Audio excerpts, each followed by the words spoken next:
Hello everyone, welcome to my YouTube channel. लेकर आ गई हूँ मैं इस सीरीज का 5th एपिसोड। लेकिन अगर आपने पहले के एपिसोड्स नहीं देखे हैं तो आई सजेस्ट पहले आप उन्हें देख लीजिए, लिंक आपको डिस्क्रिप्शन में मिल जाएगा। एपिसोड स्टार्ट होता है और हमें सीन दिखाया जाता है कि जेन जिस तरीके से बाइहाओ को डांटती है, हमारे बाइहाओ को बचपन वाली जेन याद आ जाती है, वो जिस तरह से उसे बुलीज से बचाती थी। और वही याद करके बाइहाओ जेन को जेन बुला देता है। जेन को लगता है कि कहीं उसकी आइडेंटिटी बाहर तो नहीं आ गई, उसने उसे पहचान तो लिया। लेकिन वो फिर खुद को कंट्रोल करते हुए कहती है, जी मैं जेन हूँ, जो कि लॉजिस्टिक डिपार्टमेंट से एडिटिंग डिपार्टमेंट में आई थी। और वो उसे एसोसिएट एडिटर बोलकर हेलो कहती है, जिससे तो बाइहाओ को लगता है कि शायद उसने गलत इंसान को गलत पहचान लिया। और फिर वो उसे डांटना स्टार्ट कर देता है कि तुम मेरी नजरों में एक ऐसी लड़की हो जो काफी ज्यादा लापरवाह है, अनएबल है, जो हर काम को लापरवाही से करती है, जिसके अंदर कोई टैलेंट नहीं है, वो अपना और दूसरों का टाइम वेस्ट करती है। ये सब बोलकर वो वहाँ से चला जाता है। ये सब सुन के हमारी जेन को इतना ज्यादा बुरा लगता है, मतलब अपने बचपन के दोस्त के मुंह से इतनी सारी अजीब गरीब बातें सुनना काफी ज्यादा दर्दनाक था उसके लिए। उसके बाद वो काफी गुस्से में ऑफिस की तरफ आ रही होती है और सोच रही होती कि उसने मुझे इतनी बड़ी बड़ी बातें बोल कैसे दी,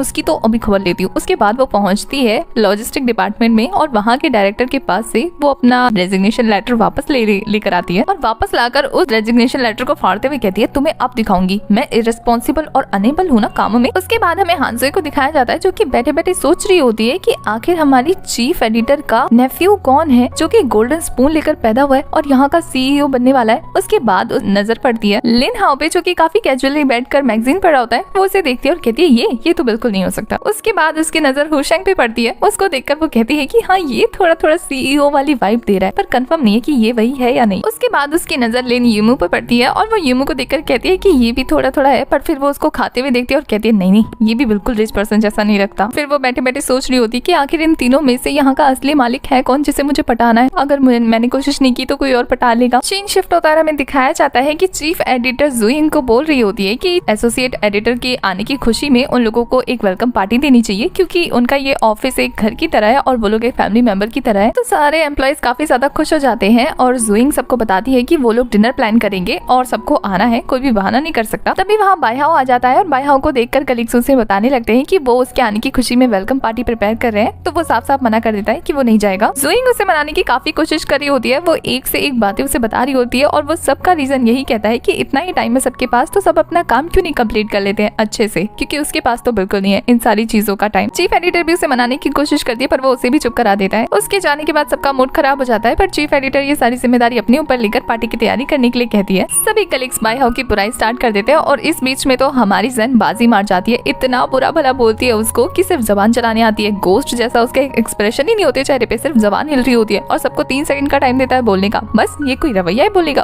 और बोलते बोलते फ्लो में काफी कुछ बोल जाती है और इस फ्लो में उसे याद ही नहीं रहता कि कब बाइहाओ उसके पीछे आ जाता है। ये मुझसे हिंट देने की कोशिश भी करता है कि तुम्हारे पीछे कोई है, पर बेचारी तो फ्लो में काफी कुछ बोल जाती है। और जब वो खुद बाइहाओ को देखती है तो काफी नर्वस फील करने लगती है। बाइहाओ कहता है कि कुछ ज्यादा ही लंबी जबान है तुम्हारी। और फिर वो सभी कलीग्स को कहता है कि मुझे मीटिंग में जाना है, तो आप लोग जाकर डिनर कर सकते हैं। और ये बोलकर वो वहाँ से चला जाता है। उसके जाने के बाद लिन कहता है कि ये उतना भी बुरा नहीं है जितना हम सोचते हैं। और यहाँ बेचारी जेन बेचारी इतनी नर्वस हो गई होती है, ये मुझसे कहता है, स्टूपिड हो गया, इतना इशारा तेरा था, चुप ही नहीं हो रही थी। बेचारी की खुद डर के मारे हालत खराब हो रही थी, अब वो क्या बोले। नेक्स्ट सीन में दिखाया जाता है कि हमारी क्याओ काम कर रही होती है और वहाँ बाइहाओ आ जाता है अपने काम से रिलेटेड और वो क्याओ को देख लेता है, उसका पीछा करता है। क्याओ जब उसे देखती है तो काफी ज्यादा डर जाती है। उसको देखने के बाद वो सबसे पहले अपना बैग छुपाती है और उसके पास जाती है। वो भी काफी डर गई होती है, उसे समझ में नहीं आता कि आखिर वो उससे क्या बात करे। और फिर वो दोनों एक ही साथ पूछते हैं कि वो यहाँ क्या कर रही है। बाइहाओ उसे कहता है कि तुम यहाँ कैसे आई हो और तुम्हारा यूनिफॉर्म देख के तो लग रहा है कि तुम यहाँ जॉब कर दी हो। क्याओ सोच ही रही होती है कि क्या जवाब दे, उसे क्या जवाब दे। तो वो कहती है कि बहुत लंबी कहानी है। वो कहता है मैं सुनने के लिए तैयार हूँ। तो वो कहती है कि कहीं और चल के बात करते हैं। नेक्स्ट सीन में दिखाया जाता है कि वो दोनों रेस्टोरेंट में बैठे होते हैं और बाइहाओ से सवाल कर रहा होता है कि तुम यहाँ क्या कर रही हो, क्या वो जो फोटो भेजी थी वो नकली थी, एडिटेड थी। तो यहाँ बेचारी क्या सोच रही होती कि वो उसे क्या जवाब दे। तो वो कहती है कि मैं गई थी पर मैं वापस आ गई।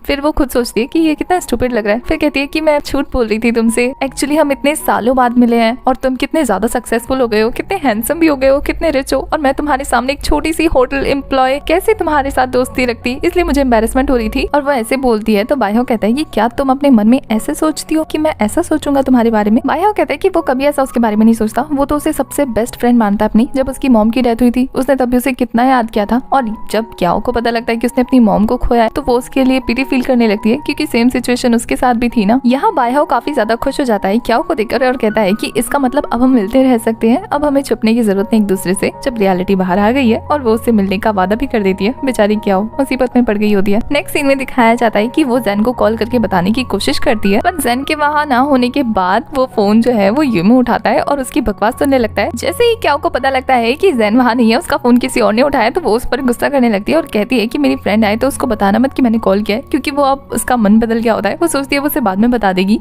अभी उसको डिस्टर्ब नहीं करेगी। और कॉल काटने के बाद सोच रही होती है कि अब उसे कैसे हैंडल करे, और फिर कहती है कि मैं क्या हूँ, कितने लड़कों को तो रिजेक्ट कर चुकी हूँ, ये क्या चीज है, इसको भी कर दूंगी 2 दिन में। खुद को रिलैक्स करने की कोशिश कर रही होती है। दूसरी तरफ बेचारी जेन सदमे में खाना खा रही होती है। क्याओ बस उसे खाते हुए घूर रही होती है, क्योंकि उसने काफी सारा खाना ऑर्डर करके बस खाई जा रही होती है। तो क्याओ उसे कहती है कि हाँ, यहाँ हम सिर्फ 2 हैं, तुमने इतना सारा खाना क्यों मंगाया। और फिर क्याओ जैसी कोशिश करती है ना कि वो बता सके बाईहाओ के बारे में कि वो आज उससे मिली थी, पर उससे पहले ही हमारी जेन चिढ़कर कहती है मैं ये बिल्कुल बर्दाश्त नहीं करूंगी। उसकी हिम्मत कैसे हुई मुझे सुनाने की, मैं नहीं दूंगी रिजाइन, मैं उसके सामने best employ of the year बन के दिखाऊंगी। उसकी हिम्मत कैसे हुई मेरे बारे में इतना बुरा भला बोलने की। तो क्याओ उसके साथ मिलकर कहती है हाँ वही तो मैं कह रही थी, छोड़ने की क्या जरूरत है, सबक सिखाओ ना उसको। और फिर जेन शुरू हो जाती है सारे दिन का किस्सा गाने के लिए कि वो इतना ज्यादा बदतमीज है, इतना ज्यादा बेवकूफ है कि वो दूसरों को कुछ नहीं समझता, डांटता रहता है और एकदम रॉकेट की तरह बोली जा रही होती है। क्या वो सोच रही होती है कि वो इतना बदतमीज है। अब वो सोच रही होती है कि वो उसे बताए या ना बताए, क्योंकि जेन की कंडीशन देखकर उसे तो लग रहा होता है कि जेन तो अभी बहुत ज्यादा गुस्से में, अगर ऐसे में वो उसे कुछ भी बताएगी ना तो उसका पारा और ज्यादा हाई हो जाएगा और वो उसे गुस्सा नहीं दिलाना चाहती, इसलिए वो सोचती है कि रहने ही देते हैं बेचारी जेन। यहाँ ऐसा लगता है कि जेन के अंदर मेरी आत्मा आ गई है। यहाँ जेन गुस्से में क्याओ को कहती है कि दोबारा उस बाईहाओ का नाम मेरे सामने लोगी भी नहीं। तो क्याओ कहती है मैंने कब लिया, तो वो कहती है लेना भी मत, मैं नहीं सुनूंगी उसका नाम दोबारा। बेचारी क्याओ तो 2 नाव के बीच में फंस गई बुरी तरीके से। नेक्स्ट सीन में हमें बाईहाओ को दिखाया जाता है जिसकी लाइफस्टाइल काफी ज्यादा मैनेज थी। वो अपने काम में इतना ज्यादा खो गया होता है कि जब वो कैफे में बैठकर कॉफी ऑर्डर करता है तो वो कॉफी पीने की जगह पानी पी लेता है, इतना ज्यादा काम में खो गया होता है। और ये चीज वहाँ का वेटर भी विटनेस करता है। उसके बाद जेन को दिखाया जाता है जो कि बिल्डिंग के बाहर खड़े होकर सोच रही होती है कि आज वो ऑफिस जाए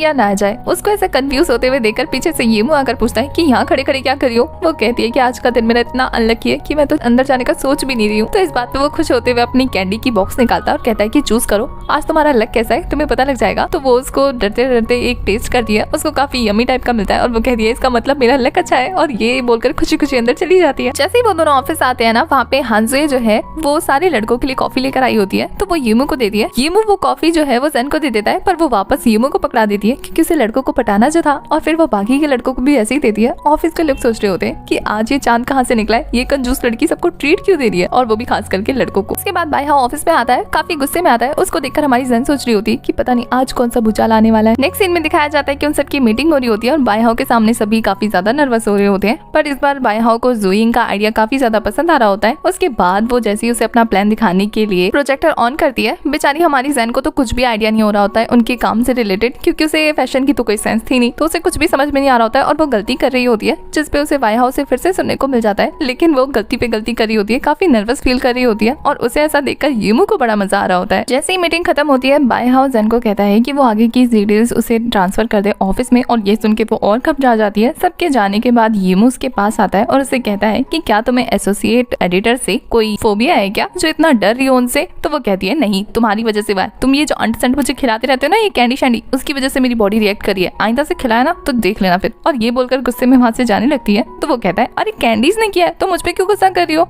वो कहती है कैंडीज का मालिक कौन है। वो मुस्कुराते हुए सोचता है कि हाँ बात तो सही कह रही है। उसके बाद जेन को दिखाया जाता है जो कि रिपोर्ट बना रही होती है जिसे बाईहाओ ने उसे मंगाया था, पर उसे कुछ भी समझ में नहीं आता है। तो वो दूसरों से हेल्प मांगती है, पर सारे के सारे इतने बिजी होते हैं कि उसे इग्नोर कर देते हैं। बेचारी अफसोस करती है कि जैसा उसे आता है वैसे ही करके जाती हूँ, लेकिन जैसे ही बाईहाओ के सामने जाती है वो उस पर काफी ज्यादा गुस्सा होता है क्योंकि एक भी चीजें उसके अकॉर्डिंग नहीं थी। जेन उसकी बातों पे कहती है कि मैं लॉजिस्टिक डिपार्टमेंट से एडिटिंग डिपार्टमेंट में आई हूँ, इसलिए मुझे चीजें समझ में नहीं आ रही है। तो बाईहाओ उसे और सुना देता है कि क्या तुम इस बहाने का सहारा सारी जिंदगी लेती रहोगी, कभी कुछ सीखोगे नहीं। वो कहती है कि इन दोनों डिपार्टमेंट में कितना डिफरेंस है, कितना सीखेगी वो बेसिक। बाईहाओ उसे इस पे भी सुना देता है कि जब तुम कुछ कर नहीं सकती तो इस ऑफिस में क्या कर रही हो, रिजाइन दो और दफा हो जाओ यहाँ से। और उसके जाने के बाद वो कहता है कि पता नहीं कैसे कैसे लोगों को ऑफिस में रख लेते हैं। ये चीज उसे काफी ज्यादा चुभ जाती है और वो काफी मुंह लटका के ऑफिस से बाहर आती है। जब ज़ुयिंग उसे देखती है तो उसका लटका हुआ चेहरा देखकर समझ आती है कि ये डांट खाकर आई है, और वो उसे शांत करती है, समझाती है, जिससे वो काफी मोटिवेटेड फील करती है और वापस अपने काम में जुड़ जाती है। काफी देर तक मेहनत करने के बाद हमें दिखाया जाता है कि हमारी जेन को तो ड्रेसिंग सेंस के बारे बारे में कुछ पता ही नहीं था और इसी वजह से उसे वहाँ लेफ्ट आउट फील होता है। उसे ऐसा लगता है जैसे कि वो काफी बेकार है, उसे इन सारी चीजों की नॉलेज नहीं है, तो वो यहाँ पर यूजलेस थिंग है। ऐसा कभी कभी मुझे फील होता है कुछ चीजों में। बट उस टाइम पे अगर आपको एक ऐसा परफेक्ट पर्सन मिल जाता है ना, जो आपको समझाता है कि कोई भी इंसान परफेक्ट नहीं होता और कोई भी इंसान सारे कामों में बिल्कुल परफेक्ट नहीं होता है। कोई ना कोई ऐसी जगह होती है जहाँ वो खुद को यूजलेस फील कर सकता है, बट इसका मतलब ये नहीं है कि वो बिल्कुल ही यूजलेस है। इसलिए कभी भी आप लोगों से रिक्वेस्ट ऐसा फील मत करना कि आप लोग यूजलेस है, क्योंकि मेरे लिए आप लोग सबसे ज्यादा प्रीशियस थिंग्स है। इस ज्ञान के लिए माफी चाहती हूँ। स्टोरी में वापस आती हूँ। उसके बाद ज़ेन को दिखाया जाता है जो कि हे सोचते सोचते उदास होकर अपनी सीट पर बैठ जाती है। तभी उसके पास यीमू आता है और वो समझ आता है कि उसने खाना नहीं खाया, उसका चेहरा लटका हुआ है, तो वो उसको